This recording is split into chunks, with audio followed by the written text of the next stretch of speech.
Bonsoir à tous. À la une de ce journal, le Cameroun fait face à la résurgence du coronavirus. En l'espace de 4 semaines, plus de 2000 nouveaux cas positifs ont été enregistrés. Les régions de l'ouest et du littoral subissent les effets dévastateurs de la nouvelle vague d'épidémie du Covid-19 sans qu'aucune nouvelle mesure de riposte ne soit prise pour éviter un feuilleton sanitaire et économique dramatique. On fait le point en ouverture de ce journal. Que se passe-t-il sur les chantiers d'aménagement urbain dans la région du Sud, dans la capitale régionale Ebolova? Plusieurs chantiers sont aux arrêts. La ville est lugubre, les populations sont pleines. Lors de la visite du ministre de l'aménagement urbain et du développement et de l'habitat, ils ont dénoncé cet arrêt des chantiers et les prestataires ont été rappelés à l'ordre. Ceux-ci ont fait savoir que les financements tardent à arriver. Enquête à suivre au cœur de ce journal.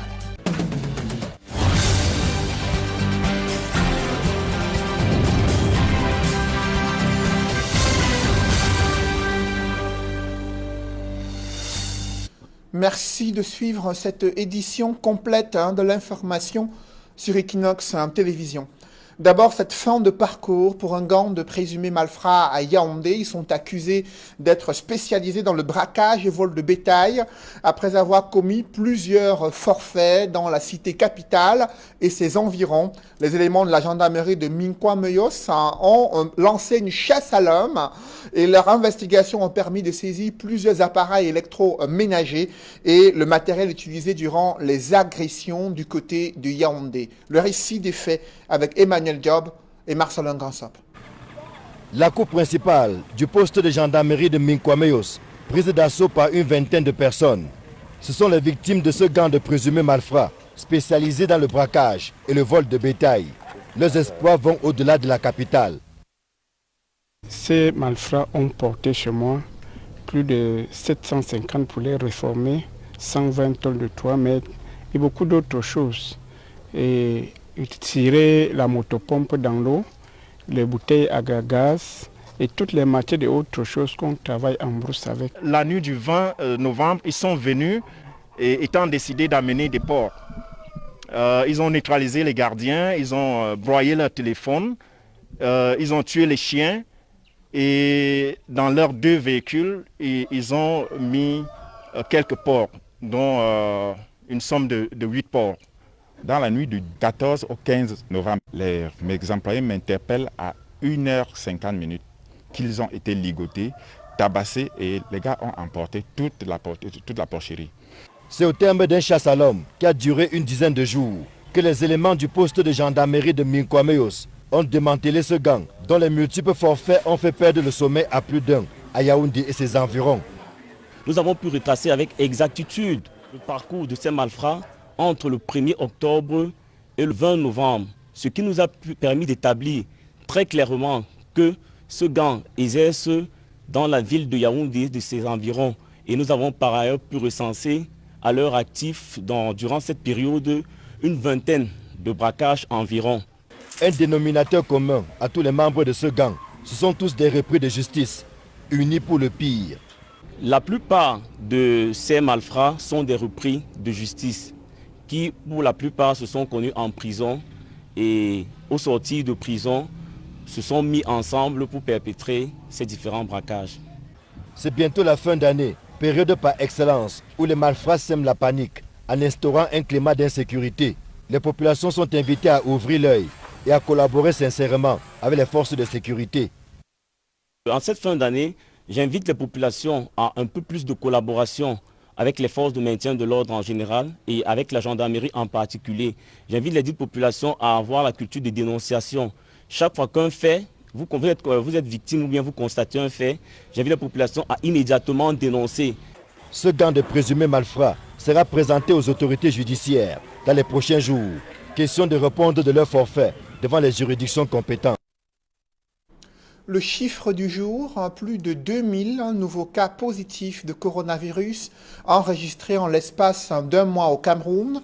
Cela fait en moyenne 69 cas enregistrés chaque jour. Les régions les plus touchées sont l'ouest et le littoral. Et à la grande surprise, le gouvernement n'a annoncé aucune nouvelle mesure de riposte pour limiter la propagation du Covid-19. Seules les mesures barrières sont rappelées à chaque communication du ministère de la Santé publique. D'autres précisions avec Élisée Bogba et Aïk Cyril. On le croyait déjà parti. Il est pourtant encore là. Au Cameroun, le coronavirus continue de sévir. Nous nous situons à 22 103 cas au 1er novembre 2020. Un mois après, c'est-à-dire le 1er décembre 2020, nous sommes passés à 24 189 cas, soit 2086 cas confirmés en l'espace de 30 jours. Par simple division, la moyenne nous donne plus de 69 cas par jour. Sur près de 25 000 cas avérés, selon le ministre de la Santé publique, 813 sont actifs, tandis que le taux de létalité se situe à 1,8%. Si 22 939 personnes ont pu guérir de cette maladie, 813 cas actifs sont répertoriés et 62 patients actuellement suivis dans nos unités de prise en charge dédiées. Heureusement, 6 seulement de ces patients nécessitent une mise sous oxygène. À ce jour, nous enregistrons 437 décès malheureusement. Au bilan, les statistiques affichent un taux de guérison de plus de 95%, soit un taux d'occupation de lits de 1,9% pour un taux de létalité de 1,8% et un taux de sévérité de 0,5%. Autrefois épicentre de la pandémie au Cameroun, la région du centre cède la place aux régions de l'ouest et du littoral, où l'on trouve désormais plus de cas confirmés. Ces chiffres sont tout à fait révélateurs de la situation réelle des régions de l'ouest et du littoral, où des poches de réémergence du virus ont été découvertes. Dans la journée du 10 novembre 2020, le district de Penka-Michel a enregistré 17 nouveaux cas de Covid-19. Dans le même espace de temps, 5 cas graves étaient signalés à l'hôpital régional de Bafoussam, dont 2 placés sous oxygène. Le spectre d'une nouvelle vague de contamination à grande échelle n'est pas à exclure. Mais le gouvernement se félicite déjà de la stratégie nationale de riposte qui, selon le ministre de la Santé publique, a valu au Cameroun la reconnaissance des institutions internationales. La reconnaissance du Fonds monétaire international qui, à travers son directeur général, a salué le 21 octobre dernier à Washington la transparence dont fait montre notre pays dans l'attribution des contrats aux entreprises dans le cadre de l'exécution de notre plan de riposte contre la pandémie. Dans la même veine, l'Organisation mondiale de la santé, dans un classement récent des pays ayant le mieux géré la pandémie, a pour le cas du continent africain reconnu 2 pays, dont le Cameroun, comme ayant le mieux assuré la gestion de cette pandémie. Pour le gouvernement donc, point n'est besoin de prendre de nouvelles mesures, d'autant que celles édictées jusqu'ici portent des fruits. Je crois qu'il est important de valoriser la stratégie de riposte du Cameroun, parce que je l'ai dit, cette stratégie n'existe nulle part. C'est une voie, et une voie unique que le président de la République, son excellence Paul Biya, lui m'a tracée. Vous savez que nous, on n'a pas fait le confinement strict. Or, certains continuent de le faire. Nous, on n'a pas pris certaines options. Le couvre-feu, on n'a pas pris tout cela. Le président de la République, dans sa sagesse habituelle, a dit voilà comment le Cameroun va se comporter. Et aujourd'hui, je peux vous dire, il n'y a que les Camerounais qui reconnaissent que cette pandémie n'a pas été bien gérée. Il n'y a que les Camerounais, malheureusement, certains Camerounais, je veux dire. S'il redoute une résurgence de la pandémie au Cameroun, le gouvernement reste cependant campé sur la distanciation physique, le port du masque, le lavage des mains à l'eau coulante, entre autres. Des mesures qui ne sont pas contraignantes, mais tout simplement conseillées pour limiter la propagation du coronavirus au Cameroun. Face à cette progression inquiétante du coronavirus, comment réagissent les autres États africains? Au Congo-Brazzaville, l'état d'urgence sanitaire est prolongé pour une nouvelle fois au regard des nouvelles contaminations enregistrées, contaminations liées au Covid-19, mais ces mesures suscitent des grincements de dents chez les opérateurs économiques à l'approche des fêtes de fin d'année. On voit tout cela avec Nadine Yambou. Au Congo-Brazzaville, alors que le pays est confronté à une recrudescence des cas de coronavirus, les restaurateurs et autres propriétaires hôteliers sont aux abois après le prolongement pour la 12e fois consécutive de l'état d'urgence sanitaire. Ces opérateurs, inquiets pour l'avenir de leur activité, déplorent la baisse de leur chiffre d'affaires. De nombreux salaires sont également menacés. À l'approche des fêtes de fin d'année, de nombreux parents ne savent plus comment faire pour satisfaire leur progéniture. Dans une circulaire, les autorités indiquent que le couvre-feu est ramené à 20 h le week-end. Cette décision a été prise après l'ouverture clandestine de plusieurs boîtes de nuit alors qu'elles devaient rester fermées jusqu'à nouvel ordre. L'Ouganda se prépare à débuter d'ici le 15 décembre 2020 une campagne de vaccination contre le coronavirus. C'est le président Museveni Yoweri qui l'a annoncé lors d'une allocution télévisée. Ce vaccin, qui sera administré à la population, a été développé par des scientifiques ougandais avec la collaboration de laboratoires étrangers. Les malades sous assistance médicale seront les premiers à recevoir des doses de vaccin. Dans la bataille contre la pandémie de coronavirus, des chercheurs ougandais ont mis sur pied 7 produits, dont 6 sont en phase d'essai, parmi lesquels on retrouve 3 antirétroviraux tuant à la fois le virus et limitant les effets secondaires. Ils rassurent sur l'efficacité de ces produits et donnent 40 jours pour voir les patients être totalement guéris. Le président Museveni a salué les prouesses de ces chercheurs ougandais qui œuvrent sans relâche à la lutte contre la pandémie de coronavirus dans le pays. Dans un rapport publié le 30 novembre 2020, l'Organisation mondiale de la santé indique que les actions de lutte contre le paludisme sont en berne sur le continent africain. Et la pandémie de coronavirus a fortement déstabilisé toutes les stratégies mises sur pied par les pays pour éradiquer la malaria. Le paludisme a tué près de 409 000 personnes dans le monde en 2019, avec plus de 90% de décès enregistrés en Afrique. Selon l'OMS, l'Afrique avait pourtant réussi à réduire la mortalité de 44% en l'espace de 20 ans. Mais le manque de moyens financiers en raison de la pandémie de coronavirus pourrait faire plomber tous les efforts.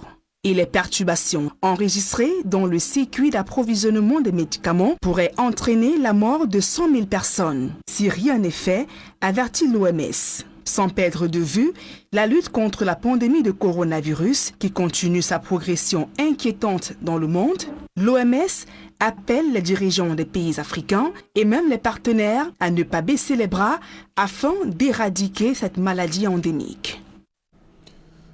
Et à l'échelle internationale, le Royaume-Uni est l'un des premiers pays au monde à autoriser le vaccin contre le Covid-19, vaccin fabriqué par l'allemand BioNTech et l'américain Pfizer.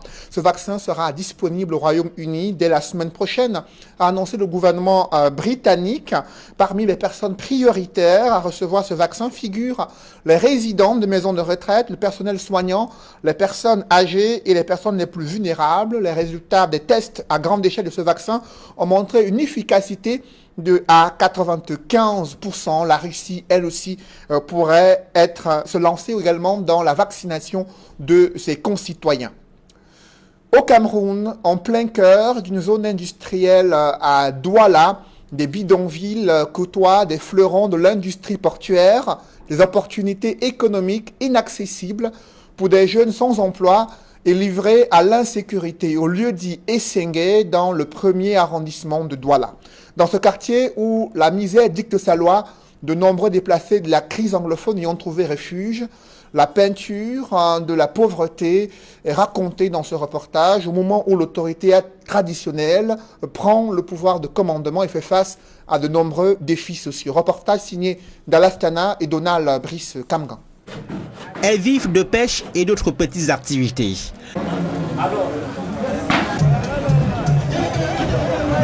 Mais globalement, l'oisiveté, c'est le quotidien des populations à Essengue. Ce quartier, situé dans le premier arrondissement de Douala, est en zone économique, puisqu'il jonche le port autonome, mais ne semble pas bénéficier des retombées liées à sa situation géographique. Les conditions difficiles que nous vivons ici, déjà nous vivons dans l'insécurité.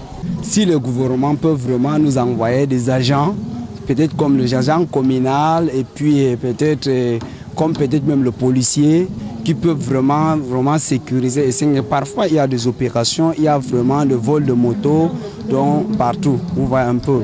Le nouveau chef de 3e degré prend fonction. Le chef du canton Bel a personnellement fait le déplacement pour installer Renengui. Voici votre nouveau chef.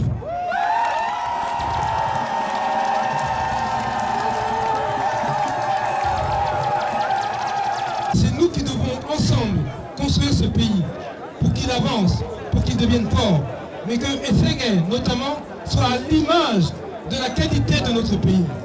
Parmi ces défis, la nouvelle autorité traditionnelle veut diagnostiquer l'ensemble des problèmes qui entretiennent le mal-être social ici et de dresser une thérapie efficace. En réalité, Essengue est un quartier exceptionnel.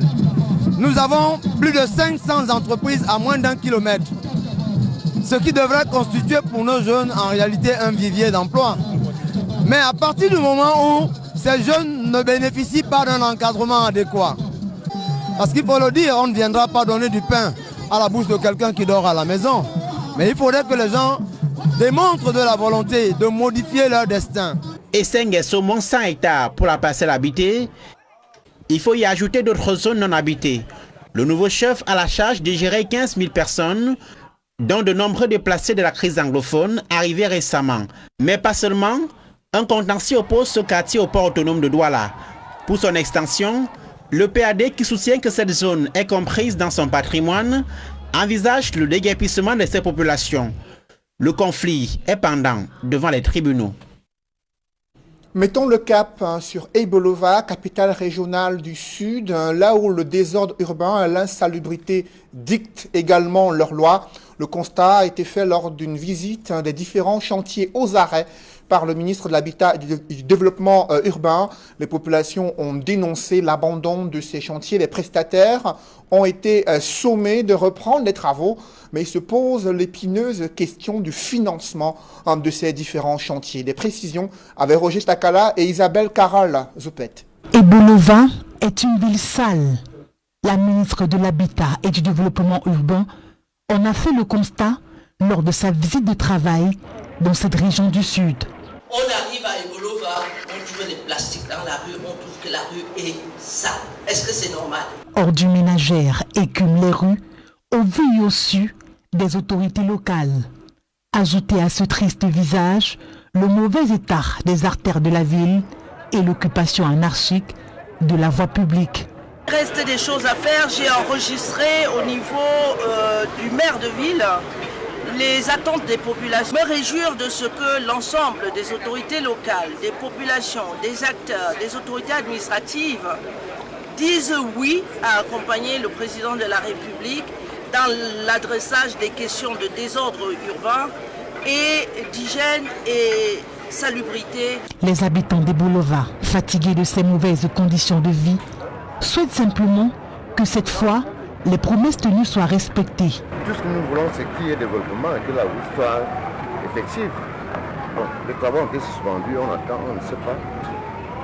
Bon, si ça se réalise cette fois-ci, on serait très content. Ces difficultés des populations d'Ebolova sont les mêmes relevées à San-Mulima, où la ministre s'est également rendue. Des travaux de réhabilitation pour donner fière allure à ces villes ont pourtant été engagés depuis plusieurs années. Mais jusqu'ici, aucun chantier livré. Où en est-on avec la qualité de la fourniture de l'énergie électrique dans le septentrion? Eneo annonce que grâce à ces travaux menés jusqu'ici, l'entreprise progresse dans l'amélioration de la fourniture de l'énergie électrique pour ses consommateurs installés dans les régions septentrionales. Toute une équipe sous la supervision du directeur central y travaille afin de permettre à ces populations d'avoir de l'énergie en continu. Reportage avec Flavien Valondongo et Olivier Tsefo. Lac d'eau, le cœur du système électrique dans le septentrion. Dans la centrale, ce 26 novembre 2020, 4 groupes d'une capacité totale de 72 MW. Les machines, bien maintenues, sont en état de marche. Elles tournent, mais ne débitent que moins de 20 MW. La faute au déficit d'eau. Ici, le barrage qui alimente la centrale a un niveau d'eau particulièrement bas. Et vous voyez que, en termes de ce niveau, en temps normal, en novembre, on devrait avoir l'eau au niveau de ce ligne que vous voyez sur le rocher. Mais ils sont tous hors de l'eau. Comme vous regardez, vous allez voir. Donc c'est ça le gap que nous avons entre l'eau qu'on attendait avoir et l'eau que nous avons.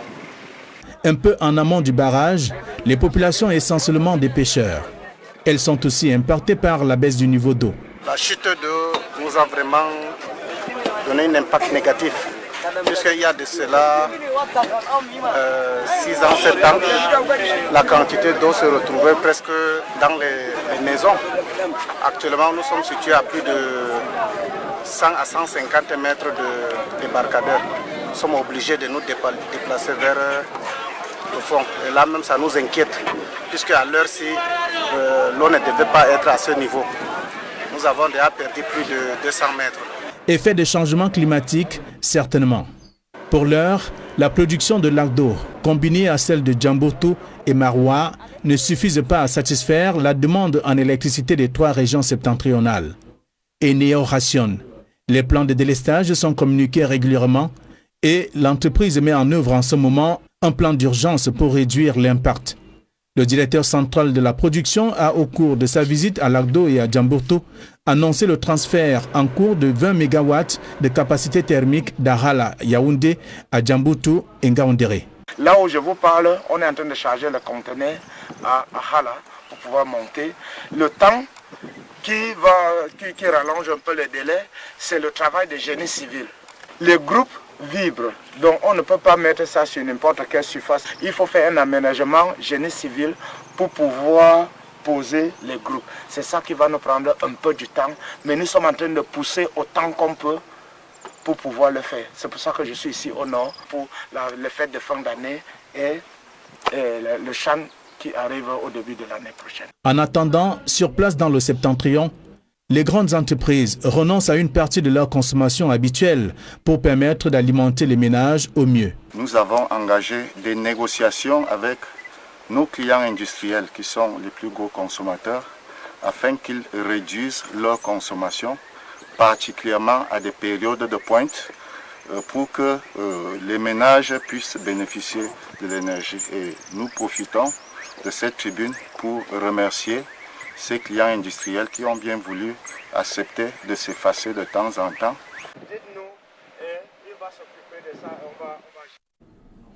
L'inadéquation formation-emploi est une pathologie chronique au Cameroun. Plusieurs formations universitaires n'ont aucun lien avec les exigences du monde socio-économique. Du coup, des milliers de jeunes diplômés doivent faire face à une question lancinante, celle de leur employabilité. Et comment le gouvernement peut-il inverser la tendance du chômage et du sous-emploi au Cameroun? Il mise sur la bourse de sous-traitance industrielle afin qu'elle soit une plateforme d'expérimentation pour des jeunes ingénieurs en formation dans les universités. Explication dans ce reportage signé Donald Brice Kamgan. 5000 chaque année les étudiants qui sortent des universités au Cameroun. Le nombre de plus en plus croissant rime avec les difficultés qu'ils ont à se frayer un chemin après la fac. La faute a des cursus souvent loin des besoins réels de la société. À l'occasion de la Semaine nationale de l'entrepreneuriat, la bourse de sous-traitance et du partenariat, instrument de l'État pour le positionnement des PME, amène les étudiants à se frotter au monde de l'entreprise. L'initiative, c'est de pouvoir permettre ici qu'il y ait un maillage entre l'école et le travail de terrain des entreprises. Question de vous imbriquer dans l'entrepreneuriat à travers les stages, l'apprentissage, et ainsi de suite. Ces étudiants de 4e et 5e année de l'École nationale supérieure polytechnique de Douala comprennent les réalités de leur futur milieu professionnel. Nous sommes là pour accompagner dans ce domaine-là, que vous puissiez vous-même vous implanter ceux qui ont déjà des projets, déjà commencer à avancer comment. Parce que dans ce terrain, visiter, vous avez quand même une idée déjà, mais venez approfondir vos idées, de voir, faire améliorer. Évoquant cette note du ministre de l'administration territoriale, il annonce que les chefs traditionnels candidats à l'élection des conseillers régionaux doivent bénéficier d'une dotation spéciale du président de la République. Selon le ministre Paula Tangandji, c'est un appui financier et un acte de sollicitude à l'endroit des chefs traditionnels engagés dans la campagne électorale. Les gouverneurs sont chargés de remettre cet appui aux bénéficiaires. Justement, comment se déroule cette campagne électorale pour les chefs traditionnels candidats au poste de conseiller régional dans le Nyong-Ekele? Ils sont en train de se rapprocher des populations afin de mener un plaidoyer pour être plébiscité au soir du 6 décembre prochain pour porter les problèmes des différentes régions, notamment celle du Nyong-Ekele, département du Nyong-Ekele et la région du centre. Évocation dans ce reportage. À Ezeka, dans le département du Nyong-Ekele, le commandement traditionnel privilégie les campagnes de proximité afin de convaincre les électeurs. Ici, à Sodibanga, à Mesondo, les candidats en lice présentent leur plan d'action ainsi que le bien fondé de ces élections, censées, selon eux, matérialiser le processus de décentralisation au Cameroun. Aux membres du commandement traditionnel de Nyong-Ekele, c'est de faire un vote utile, un vote qui profite aux Nyong-Ekele. Parce que pendant longtemps, nous avons fait confiance aux gens qui, pour des intérêts égoïstes, pour des intérêts nombrilistes, n'ont rien fait pour un développement communautaire. Les chefs traditionnels de Nyong-Ekele n'ont pas une voix qui porte. On les utilise seulement comme un bétail électoral. On les utilise lorsque les gens veulent se positionner. Nous voulons leur dire aujourd'hui que nous devons changer cette façon de faire. Si nous ratons ce tournant majeur, ce tournant décisif d'un nouvel ordre politique, d'un nouvel ordre de gestion de nos communautés, de gestion de nos populations, nous n'allons vraiment pas se remettre d'ici 30 ans, d'ici 50 ans. Dans le Nyong-Ekele, les jeunes chefs traditionnels se disent conscients des difficultés auxquelles sont confrontées leurs populations et se présentent comme étant les personnes capables d'impulser une nouvelle dynamique. Nous nous adressons aux populations pour leur dire qu'il faut désormais un nouveau logiciel pour la gestion du Nyong-Ekele. Il nous faut des véritables personnes pour parler au nom des chefs dans le cadre de la région. Même dans le code général des collectivités décentralisées, il est prévu qu'il y ait des comités de village, les comités de quartier. Le développement désormais, c'est à partir de la base. Nous pensons que la jeunesse est un atout. La jeunesse est un atout majeur à l'édifice de ce que nous sommes déjà en train d'implémenter et de ce slogan qu'est le développement des populations. Ce sont au total 7 listes de chefs traditionnels en compétition dans ce département. Côté parti politique, 4 formations, dont le RDPC, le PCRN, l'UPC et le PURS, sont également mobilisés sur le terrain de la campagne électorale dans le Nyong-Ekele afin de convaincre leurs électeurs et d'obtenir leur suffrage le 6 décembre prochain. La célèbre écrivaine camerounaise Djali Amal Amadou vient de remporter le prix Goncourt des lycéens. L'annonce a été faite ce jour lors d'une cérémonie qui s'est déroulée en visioconférence. Elle a remporté ce prix grâce à l'écrasante majorité des voix du jury, 9 voix obtenues sur 10. Ce prix Goncourt des lycéens est différent du Grand Prix Goncourt qui a été remis à Letellier, un Français écrivain. Elle remporte ce prix qui permet aux lycéens français d'avoir accès à son ouvrage. Je vous propose de suivre la réaction de Djali Amal Amadou lors de l'annonce de cette distinction qu'elle a remportée haut la main. Merci beaucoup à tous les lycéens et à leurs représentants si jolis. Pour moi, ce prix représente beaucoup. Ce prix des lycéens représente beaucoup. Parce que justement, quand on parle des violences faites aux femmes, et que ce soit les jeunes qui sont sensibles à ce sujet-là, quand on parle de mariage précoce et forcé, quand on parle de viol conjugal, des violences physiques, morales, etc., et que les jeunes sélectionnent, choisissent ce livre pour en faire leur lauréat, en réalité, ça signifie un espoir pour l'avenir. Ça signifie que les jeunes sont sensibles et que ce sera donc un changement pour le monde. Merci beaucoup à tous les lycéens qui ont lu, qui ont apprécié. Merci beaucoup à tous ceux qui ont organisé ce magnifique prix. Et évidemment, merci déjà aussi à mon éditrice Emmanuelle Collat qui est là juste à côté de moi, à toute l'équipe, Angélique, à toute l'équipe, Estelle, l'attachée de presse, tout le monde, à Virginie, à Justine et à toute la diffusion, etc. Je ne peux pas citer tout le monde, à l'académie, etc., à la FNAC, à vous, hein, Nicolas aussi. Merci. Encore une fois, merci, Monsieur le ministre, pour vos encouragements. Je suis très contente. Et voilà, je ne peux pas ne pas dire un mot également. Rappeler juste que dans le Nord Cameroun, les jeunes, les femmes sont tuées chaque jour par les exactions de Boko Haram.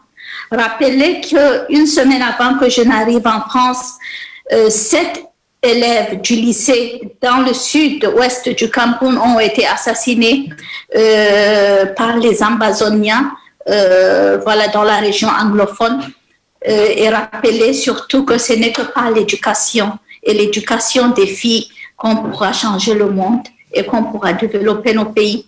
Et j'espère donc être cette voie-là qui permettra de sensibiliser, de faire un plaidoyer pour pouvoir faire évoluer la condition des femmes et l'éducation des jeunes. Le puissant message de Djali Amadou Amal, lauréate du prix Goncourt des lycéens en France, elle qui a tenu à rappeler l'enjeu de l'éducation pour les jeunes filles camerounaises en proie à de nombreuses violences, notamment dans les régions septentrionales, mais aussi dans les régions en guerre du nord-ouest et du sud-ouest. Un public reportage dans ce journal, la Société anonyme des brasseries du Cameroun, aux côtés des seigneurs de la terre dans l'arrondissement de Mouanko. La SABC a tenu à remettre du matériel agricole afin de permettre aux producteurs d'améliorer leur capacité de production agricole et de nourrir le Cameroun. Reportage. 5 000 €, soit 3 250 000 francs CFA pour le développement des femmes de la localité de Mouanko dans la Sanaga maritime. L'initiative est du Fonds Pierre Castel via le groupe SABC qui s'est joint le 26 novembre 2020 au peuple de Mouanko pour célébrer la première édition du festival traditionnel et culturel de ce groupement qui a réuni les Yakalak, les Malimba et les Pongo Songo. Je déclare ouvert le festival traditionnel et culturel du peuple de Mouanko, toute première édition. L'occasion pour le leader agro-industriel de soutenir cette communauté rurale avec une dotation en matériel agricole comprenant entre autres des houes, des machettes, des porte-tout, des pulvérisateurs, des brouettes et bien d'autres outils. Le fonds Pierre Castel et M. Pierre Castel lui-même, le directeur du fonds, nous le remercions infiniment, les SABC également, pour tout ce qu'ils viennent de nous apporter. La capacité de production va augmenter avec ça. Parce que là, on n'est plus bloqué, on veut transporter le manioc, on n'est plus bloqué. On a un outil qui peut nous permettre de transporter facilement. Outre le soutien à la productivité agricole, le Fonds Pierre Castel a doté la salle multimédia du Centre de promotion de la femme et de la famille de 3 ordinateurs complets, de 2 imprimantes et d'un scanner. Plus que du matériel, Une formation à l'utilisation des nouvelles technologies de l'information et de la communication a été gratuitement offerte dans l'objectif de rendre autonomes les femmes rurales de Mouanko à travers les TIC. Humblement merci au Fonds Pierre Castel pour ces dons et pour la formation reçue. Pourquoi? Parce que les femmes, en un laps de temps, elles ont pu acquérir certaines connaissances sur le plan informatique. Je suis vraiment content d'avoir assisté à cette cérémonie. Je dis merci aux responsables de la SABC. En même temps, je salue la générosité du patron Castel. On rappelle, le fonds Pierre Castel instauré en 2018 a pour but, en France et en Afrique, de soutenir les actions en faveur d'initiatives agricoles et agroalimentaires et de soutenir les démarches entrepreneuriales portées par la jeunesse. Cette initiative conduite par le fonds Pierre Castel et le groupe SABC traduit la réelle volonté de M. Pierre Castel à soutenir l'entrepreneuriat en Afrique. Et cet accompagnement s'est caractérisé par un don en matériel agricole et également une formation pour accompagner celles-ci à développer leurs capacités en matière de TIC. Depuis lors, des dizaines de porteurs de projets promoteurs ainsi que des communautés tout entières ont pu bénéficier de ce soutien au Burkina Faso, en Côte d'Ivoire, en République démocratique du Congo et au Cameroun. Mesdames, Messieurs, c'est la fin de ce journal. Merci de l'avoir suivi. Juste après cette édition de 20h, retrouvez Serge Alain Antou et ses invités pour le débrief du journal sur le plateau d'Equinox Soir.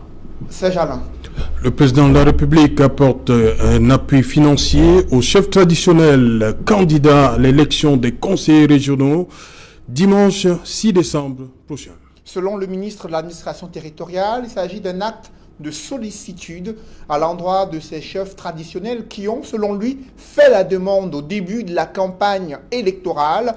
Le montant n'a pas été dévoilé, mais les gouverneurs sont chargés de distribuer aux bénéficiaires l'appui financier qui intervient pratiquement à la fin de la campagne électorale qui marque la première élection des conseillers régionaux au Cameroun.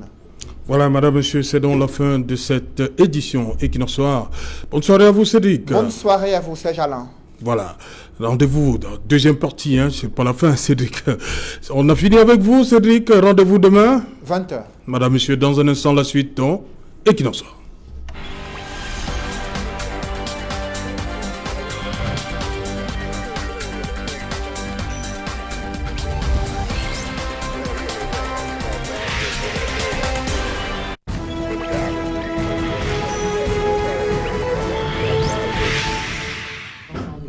Retour sur le plateau Equinox Soir, c'est la deuxième partie consacrée au débrief du journal, toujours en compagnie de Ba Akwen Nadier du PCRN, Didier Impoa du FSNC, il est là, Prince Aristide Ngekam et Bernard Tchaye de l'Union des populations du Cameroun. Bernard Tchaye, un appui financier aux chefs traditionnels, quelques 2 jours avant la fin de la campagne.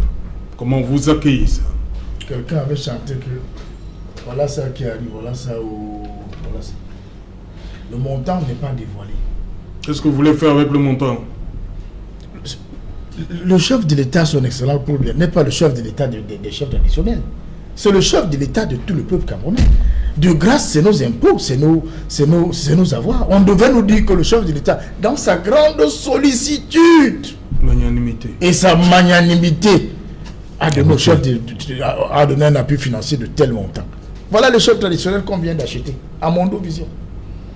Mais en cette élection, ressemblons à quoi? Chacun qui aura pris quelque chose devra chanter la chanson qu'on va mettre dans l'isoloir. Et bienvenue une élection régionale qui aura déjà une autre connotation. Pourtant, nous parlons de décentralisation et de la mise sur pied de ce processus qui a commencé en 1996. Non, mais il y a un problème quelque part. Ne fût-ce que le montant, ne fût-ce qu'on donne, ne serait-ce que nous sachions le montant. On ne nous dit pas le montant. Les gouverneurs sont donc chargés de remettre quoi? Les gouverneurs ont le montant. Si les gouverneurs ont les montants, dites-les nous aussi. Si on remet un gouverneur 1 million pour chaque chef et qu'il décide, puisque les montants ne sont pas connus, de leur remettre ce qu'il voudrait. Mais attends, qu'est-ce qu'on va faire? La CONAC va encore entrer au travail? La NIP va encore se charger de cette histoire? Non, c'est Alain de grâce. Excellent, monsieur le chef de l'État, pour communiquer le montant, pour que les Camerounais sachent avec quelle sauce on va les manger. C'est qui n'a pas communiqué? C'est le ministre qui sort le communiqué ou bien le président? Tout part du chef de l'État qui, dans sa Vous voulez dire que le ministre de la Terre n'a pas le montant? Je ne l'ai pas dit. Mais le donateur devrait au moins dire... C'est le président qui a demandé au ministre de ne pas donner le montant? Peut-être. Mais pourquoi cacher? Pourquoi ne pas donner le montant? Ce n'est pas l'argent du chef de l'État. C'est l'argent du peuple camerounais. Donnez-nous le montant. Donc vous avez un problème avec le montant qui n'est pas dévoilé. On doit le connaître. Oui, mais Aristide, vous avez... Dans le nord, il n'y a pas de lumière. Et vous cachez les montants d'argent. Ce qui vous dérange dans cette sortie du ministre Tangandji, c'est qu'on n'a pas donné le montant. C'est un problème. Oui. Vous avez un problème avec cette sortie? Non, je pense que je n'ai pas de problème avec cette sortie. Je n'ai pas de problème avec... Non. Cet appui financier, non? Moi, je pense que c'est légitime. Oui. C'est légitime. Vous savez que les partis politiques reçoivent des appuis de la part du gouvernement de l'État du Cameroun. Comme ça, l'État du Cameroun. Les partis, c'est pas une particularité camerounaise. C'est pas une particularité camerounaise. Donc, à l'occasion, lorsque des gens vont... ça ne voudrait pas aussi dire que lorsqu'on donne un appui financier aux différents partis, qu'ils n'ont pas leur cagnotte. Tous les partis ont d'abord leur cagnotte, cotisée par leurs militants, qu'ils utilisent pour les différentes campagnes. Mais maintenant, l'État a, dans les textes, donne un appui pour accompagner les différents partis politiques. Donc, il s'est trouvé que les chefs traditionnels se sont aussi dit, écoutez, si on donne des appuis consistants ou alors des appuis aux partis politiques, il est bien normal qu'on donne, je ne dirais pas leur part, qu'on les accompagne aussi à battre campagne. Quelqu'un disait ici sur le plateau en off que la campagne se fait chez les chefs traditionnels dans le collège, au sein du collège électoral, mais ça nécessite un coût. Je vais vous prendre un cliché. Vous avez par exemple dans le département du Logon et Chari, ils sont plus de 1300 chefs. 1300 chefs, il y a 4 listes là-bas. Et vous vous rendez compte que les différentes listes doivent se déplacer dans les 10 arrondissements où sont logés ces différents chefferies. Donc, c'est les électeurs. Donc, ça nécessite un coût, un bon coût financier dont il faut tenir compte. Donc, je pense que maintenant, la revendication de ces chefs-là va susciter une sorte de réflexion pour qu'on puisse acter prochainement dans les autres élections régionales versus la particularité des chefs, pour les chefs. C'est-à-dire qu'il faut acter. Il ne faudrait pas que ce soit toujours une sorte de magnanimité du président de la République. Permettez que je lise l'article 284 du Code électoral. Il dit exactement par rapport au financement public des campagnes électorales et référendaires. L'article 244 dans son alinéa premier dit « L'État participe au financement des campagnes électorales et référendaires par la prise en charge de certaines dépenses des partis politiques ou des candidats. » Alinéa 2, la participation de l'État aux dépenses visées à l'alinéa 1 ci-dessus est inscrite dans la loi des finances de l'année de l'organisation de la consultation électorale ou référendaire. Vous comprenez que ce n'est pas juste... C'était pas prévu pour les chefs. Oui, c'était pas prévu. Donc c'est normal que le président appuie ces chefs traditionnels. Je pense que le président a le droit, et même pas le droit, le devoir de le faire, parce que c'est une nécessité. C'est une nécessité au-delà, au vu l'importance. Si on ne peut pas en même temps dire que l'élection régionale est importante pour nous, et accompagner les partis politiques et ne pas accompagner les chefs traditionnels. Donc je pense que c'est une demande qui a été faite par les chefs, qui est légitime, et le président de la République a répondu à cette demande. Mais maintenant, comme nous sommes en République, et il faut être légaliste, il faut le acter. Il faudrait mener une réflexion pour que prochainement ce ne soit pas une sorte de magnanimité. Pour le problème que soulève mon frère Tchaïd, un appui financier. Donc, pour le problème que soulève sur le montant, on ne tardera pas à le savoir. C'est-à-dire le communiqué du ministre n'a pas totalement donné tous les détails de l'affaire, mais tout au moins, on indique dans le communiqué que les gouverneurs vont se charger dans les différentes régions de remettre cet appui. Et je peux vous rassurer que d'ici demain, cette dotation spéciale, je peux vous rassurer que d'ici demain, les langues vont se délier Et ce ne sera pas un secret de polichinelle. On donne au gouverneur jusqu'à jeudi. Hein, exactement. Demain. Vous savez que voilà. Vous savez que et ça rejoint le fait de l'appui. Ça dit que ce n'est pas, on ne finance pas totalement votre campagne. C'est l'appui. C'est un appui. Donc, par conséquent, je pense que moi, en tant que journaliste, il y a des chefs traditionnels qui font le tour. Hein? C'est-à-dire que l'appui vient trouver les dépenses qui ont été engagées, comme les différents partis politiques. Je me souviens, avant le lancement de la campagne, il y a un certain nombre de partis politiques qui se plaignaient du fait que le ministère n'a pas encore mis à leur disposition et l'appui qui leur revient de droit. Et à raison, parce que tout le temps c'est comme ça, c'est souvent en milieu de campagne, c'est-à-dire que pendant la période de campagne. C'est voulu ou c'est comment vous moi je pense que c'est malsain. C'est malsain. Il faut faire les choses. Il faut faire les choses normalement. Voilà. Il faut faire les choses normalement. Il faut cesser qu'on puisse toujours considérer le Cameroun comme si c'était un endroit. J'ai l'habitude de dire que le Cameroun n'est pas un endroit. Le Cameroun c'est un pays. Et il faut faire les choses dans les normes et dans la légalité républicaine. Donc je pense que au-delà de ce qui est dit sur l'appui, il ne faut pas le prendre comme ça. Je pense que les chefs ont raison de le réclamer et le président de la République a répondu à cet appel. Voilà, merci. Akouane, comment vous accueillez ça? Les chefs, vous avez raison de revendiquer parce que les partis, le PCRN, vous avez été appuyés pour ça, mais les chefs aussi qui vont à cette consultation, c'est devrait aussi d'avoir quelque chose. Et c'est ce que le président a fait. Monsieur Serge, je vais parler sur ce thème en deux thèmes. Oui. I'm going to talk about equity and legality. Yes. Equity means you were not supposed to have, but you have. While legality means law is law. According to what you read now, the law did not preview that the traditional chiefs will be helped for their campaign. Non, on n'a pas précisé, on a dit des candidats. Yes, they are candidates, but they are candidates. Les chefs sont des candidats aussi, non? Voilà. Je pense que c'est un manquement. Oui. C'est même un manquement dans la conception. Il faudrait acter. C'est un manquement pour ceux qui ont réfléchi. Non, on a dit des dépenses des partis politiques ou des candidats. Est-ce qu'on doit préciser que les chefs sont des candidats, justement. Voilà, ils sont des candidats. Oui. Okay, like I was saying, I was talking about equity and legality. Equity means something that's normal, meaning you are not supposed to have, but you have because of equity for people to be at the same base. While legality means it's law is law. According to what you just read from the Code Penal, Article 284. We spoke of candidates, and these traditional chiefs, the electoral code, these traditional chiefs are candidates for the regional elections too.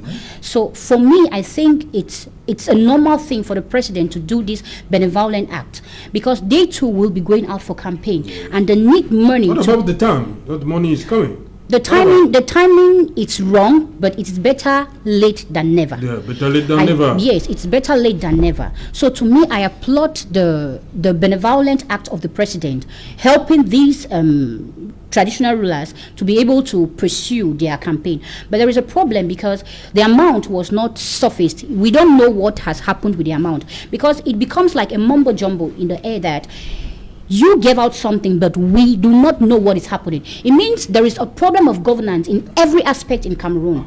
Normally, the amount was supposed to be made public. Nothing should be hidden.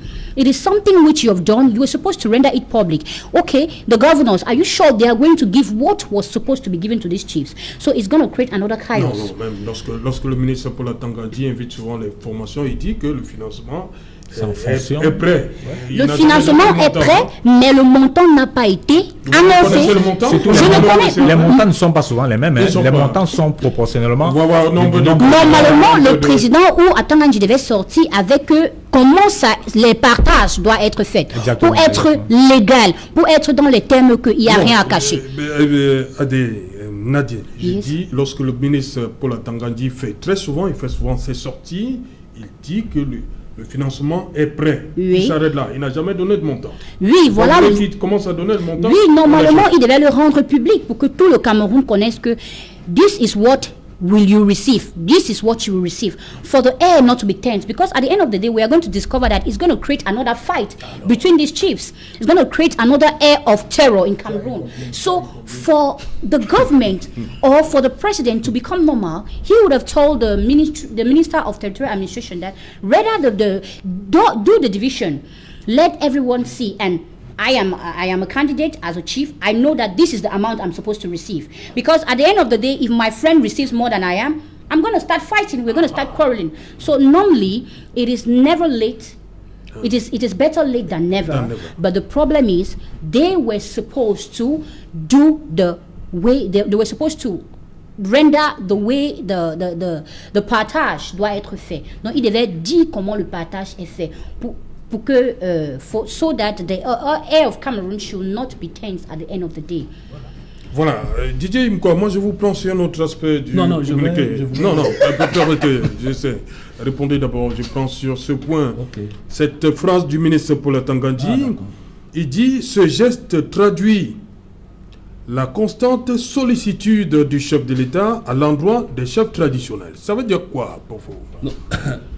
Constante sollicitude. Oui, c'est Jeannot, je veux répondre à votre question. Oui, vous voulez d'abord... Non, je ne reviens pas, c'est très bien.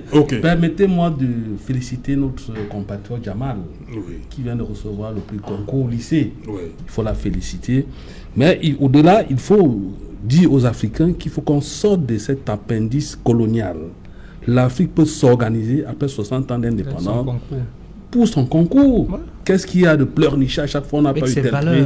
Vraiment, il faut qu'on sorte de cette décolonisation-là. Deuxièmement, le communiqué de monsieur... J'ai un problème avec le communiqué du ministre. Je vais convoquer ici un concept. La manisation des actes du chef de l'État. C'est pourquoi je vous prends sur cette phrase. Voilà. C'est la sacralisation de la manisation. C'est-à-dire l'acte du chef de l'État est comme une manne qui tombe du ciel. C'est-à-dire qu'il y a une substitution de l'action publique aux actes du chef de l'État. Parce que vous avez bien fait de lire l'article 284. Dedans, il n'est pas dit que c'est le trésor public qui finance les campagnes. Donc c'est le même trésor qui devait financer la campagne des chefs. Monsieur Attan a dit la sollicitude du chef de l'État, c'est-à-dire on met le chef de l'État partout. L'autre jour, je parlais de l'anthropomorphisme, c'est-à-dire la figure, on a une figure humaine à l'État. Chaque fois, c'est le président Biya qui a fait ci, chaque fois, c'est le président Biya qui a fait ça. Alors que l'article 284, l'État participe. C'est l'État. Le président Biya n'a jamais dit qu'il est l'État. Comme disait Louis XIV. C'est les chefs qui ont sollicité le chef de l'État. Ils ont sollicité. Ils ont sollicité le chef de l'État. Le gouvernement a donné. Comment? Mais c'est le gouvernement qui donne, non? Cet argent, c'est le trésor public. Donc il faut qu'on laisse le chef d'État tranquille là où il est. Vraiment. Donc vous voulez dire que le ministre Paul Tangandji Oui, moi, vous m'avez posé un problème. Moi, je réponds par rapport à mon ressenti. J'ai parlé de l'anthropomorphisme, de la figure de l'État. Donc il faut qu'on sorte de cette manisation du Mais il dit ce geste traduit la constante sollicitude du chef de l'État à l'endroit. Moi, je veux comprendre. Constante sollicitude du chef de l'État à l'endroit des chefs traditionnels. Oui, ça veut dire quoi? Cela participe... Non, ça veut dire quoi? Ça veut dire que c'est le chef d'État qui a donné. Voilà. Non, il dit constante sollicitude du chef d'État à l'endroit des chefs traditionnels. Ça veut dire il aime les chefs d'État. Ah, ok. Il aime beaucoup les chefs d'État. Peut-être parce que nous, les Nomgui des Nomgui, il aime ses pères, les chefs de l'État. Mais c'est pour ça que s'il faut faire une analyse, il faut faire une analyse politologique, l'analyse des faits. Cela participe de ce concept, la manisation des actes du chef d'État. Et puis c'est un discours récurrent. Le chef de l'État a donné les banques, le chef de l'État a conçu le port, le chef de l'État... Non, il faut qu'on laisse le chef de l'État tranquille. Le chef de l'État constitutionnellement... Le chef de l'État constitutionnellement a un travail sur les politiques sectorielles. La Constitution le dit. Mais il y a le gouvernement pour l'action publique. Là, nous sommes pas là dans le champ du droit pénal. L'action plus c'est le gouvernement. La loi, le code général des collectivités territoriales est clair. C'est le trésor public qui finance la campagne. Donc c'est le trésor public qui doit financer la campagne des chefs. Donc il faut qu'on laisse que le monsieur Attan laisse le chef de l'État là où il est. Il a plus que ça à faire. Ok. Je pense que c'est l'homme politique qui s'est exprimé au-delà sous le sceau, sous le manteau du ministère de l'administration territoriale. Lorsque le ministre, peut-être Didier refuse de répondre, le ministre fait référence, ou alors l'homme politique Paul Tangandji fait référence au salaire donné par accordé, au salaire. Il est bien constante sollicitude du chef d'État à l'endroit des chefs traditionnels. Je voudrais faire un rectificatif ici, il faut que ce soit clair. Le chef de l'État, M. Biya, n'est pas chef traditionnel. C'est un titre, c'est un titre honorifique. Le chef de chef. Oui, c'est un titre honorifique. Il n'est pas chef traditionnel. C'est-à-dire que vous allez en Bromeka, là où il est. Il n'est pas chef traditionnel. Il y a un chef traditionnel là-bas. Il y a un chef traditionnel là-bas. C'est-à-dire que cette histoire de Nomgui, on le chante partout, c'est un titre honorifique. C'est comme vous pouvez dire, mais quoi peut venir chez moi à Banca, mon frère, le chef qui est là actuellement, lui donne un titre honorifique. Et c'est comme si nous avons des notables chez nous, qu'on appelle le chef des enfants, mais pourtant il n'est pas chef traditionnel. Donc le président Biya n'est pas chef traditionnel. C'est un titre honorifique. C'est comme un notable. C'est comme un notable. Donc, pour revenir sur le sujet, donc, je pense que le ministre fait référence ici au salaire qui a été attribué au chef traditionnel. Mais j'ai un problème. Et c'est bien fait que CRCS puisse rappeler l'article. On parle des partis, financement d'appui sur les partis politiques et des candidats. Ici, je pense que ici, les chefs sont des candidats. Et c'est pour ça que j'ai un problème. Et c'est pour ça que j'ai un problème sur l'opérationnalisation ou alors la mise en exécution de cet acte. Oui, c'est en principe, on devrait le prévoir dans la loi de finances 2021. Ça n'a pas été prévu. C'est pour ça que je vous ai dit que c'est un manquement. C'est un manquement pour ceux qui étaient chargés de la mise en exécution de cette dent. Les chefs n'avaient pas besoin. Voilà, les chefs n'avaient pas besoin. Exactement. Les chefs n'avaient pas besoin. Des régionales. Voilà, exactement. Prévoir ça. Et donc les chefs, en principe, n'avaient pas besoin de faire une demander au président de la République. Donc je pense que le président ici, il ne faut même pas féliciter ce type d'acte. Parce que le président ici fait du rattrapage. Parce que c'est comme ça qu'il faut l'interpréter. Est-ce que c'est la faute au président alors? Mais la faute au celui qui a fait le communiqué. Non seulement qui a fait, même pas forcément qui a fait, à tout le gouvernement, à toute la chaîne qui était censée acter. Qui a parlé de constante maniabilité. Non, je pense d'induire tous les décideurs de cette loi. Je dis le fait déjà de ne pas l'inscrire dans la loi de finances, de ne pas le prévoir dans la loi de finances 2021, c'est un problème. C'est une incompétence. Voilà. C'est comme ça qu'il faut l'appeler, c'est une sorte d'incompétence. Et par conséquent... 2020. Donc, 2020, autant pour moi. C'est déjà une incompétence.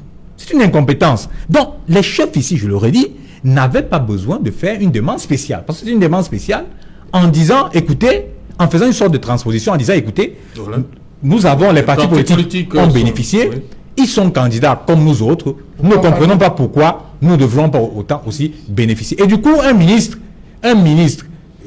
avec sous le manteau de l'administration territoriale le déifie le président de la République en disant, écoutez, c'est comme si c'était un don spécial ou une manne qu'on servait aux chefs traditionnels. Cessez d'infantiliser les chefs traditionnels au Cameroun. C'est dans le principe des choses, c'est un droit. C'est un droit. Quand vous lisez la loi et toi, c'est un droit. C'est un droit. Et on ne remercie pas quelqu'un qui fait son travail. Écoutez, au Cameroun, on a l'habitude de remercier les gens pour tout. Non, le président a donné, j'ai vu le ministre Atangandi aller à l'extrême nord, parce qu'il y a eu des maisons qui se sont brûlées là-bas, du côté de Guidé et autres, en disant, le chef de l'État m'a envoyé. Bon, voilà. Le chef de l'État vous envoie faire votre travail. C'est la manisation du chef de l'État. Je vous ai dit, est-ce que vous savez que depuis le 2 juin, il y a le fleuve Logone est sorti de son lit. Oui. Plus de 15 000 personnes vivent dans la rue. Et dans des camps en plein. Et que notre télévision a fait tout un reportage, au moins est revenu dessus au moins sur 2 semaines. Mais un seul membre du gouvernement ne s'est pas déplacé. C'est-à-dire que le ministre Atanga dit, parce que la direction de la protection civile est logée au niveau du MINAD. On ne les a pas vus. Le ministre était à Maroua. Il n'a pas daigné se rendre à Kousseré pour rencontrer les déplacés et autres sinistrés. Il n'y a que les sapeurs-pompiers du général Mahamat Kotoko qui apportent un tout petit peu de soutien pour les déplacements de ces habitants d'une rive à une autre, dans une ville comme Kousseré. On devrait interpeller ici le ministre du Développement urbain parce que c'est un problème grave. On devrait interpeller ici le ministre de la Santé Parce qu'il y a une promiscuité de ce côté-là qui est intolérable. Non, vous avez vu le ministre de la Santé, il s'occupe, il parle de la... Il y a une nouvelle vague, une deuxième vague. Oui, mais je vous dis, il est au Covid. Il est au Covid, mais il y a un problème de santé publique au niveau de Kousséry actuellement, où les gens vivent dans la rue, où les gens font des selles en plein air, où les gens font des selles en plein air, où vous avez plus de 5 ans des sinistrés. Ils sont totalement abandonnés depuis le 2 juin. Le ministre de l'administration territoriale s'est déplacé à Marois, il n'est pas allé là-bas les rencontrer. Il attend que le chef de l'État, le président Biya, que nous parlons comme ça, que le président Biya suit, et lui dit, écoute, va faire ton travail, et pourquoi après on dit, le président Biya m'a envoyé. Mais quelle est cette histoire où chaque ministre se déplace en disant, le président m'a dit, pour un job description, parce que lorsque vous êtes ministre, et ce n'est pas vous avez une feuille de route qui émane de votre ministère. Vous avez une feuille de route. Vous n'avez pas besoin que c'est le président Biya qui vous envoie faire votre travail. Le problème n'est pas le président Biya. Le président Biya n'a jamais dit que l'État c'est moi. Voilà. Il n'a jamais parlé comme lui que l'État c'est moi. Le président Biya n'a jamais demandé qu'on donne sa face à l'État. Ceux qui choisissent, qui kangourisent, c'est-à-dire qui pour, je ne sais pas, cacher, je ne sais pas quoi. Cacher leurs incompétences. Voilà, affiche le chef de l'État, c'est leur problème. Maintenant, nous sommes dans la décentralisation. Vous avez édité un certain nombre de problèmes, toute une nourrière de problèmes à l'extrême nord. Je peux rassurer ici à tous les conseillers municipaux qui nous regardent, le FSNC est prêt à assurer la transition écologique du Grand Nord. Merci. Nadia, the last one? You are coming to the end of the program. Yes, I want to talk on, amplify on the traditional chiefs that have been... You have something to say to those who are going to vote on Sunday? Yeah, my name is Abba Akwenadi. I'm a candidate for regional elections in the Vuri, and I'm from the CPNR political party. And the CPNR political party simply tells you that you guys from the other political entities should come and join us so that we can better change Vuri. Because CPNR has the best project for Vuri. CPNR has what it takes to bring back Vuri to its feet. You know, Vuri, it's the cosmopolitan place where you find all the great companies and all, it is le poumon du littoral. Mais nous allons constater que les habitants du Vuri souffrent. C'est pour ça que vous allez constater que le PCRN a étudié le Vuri et nous sommes sortis avec un projet de société qui va séduire des avantages les conseillers municipaux des autres partis politiques. C'est ça notre but, c'est ça notre force. Dans le PCRN a un projet de société qui va bénéficier tout le monde, les gens du RDPC et même les conseillers municipaux du SDF. Nous les appelons. You guys should come with us so that we can be able to change Vuri. I tell you guys, you have the knife and the yam. The way you cut it, that's the way you're gonna fish it. Merci. So we call upon you. Merci Bernard Diaye.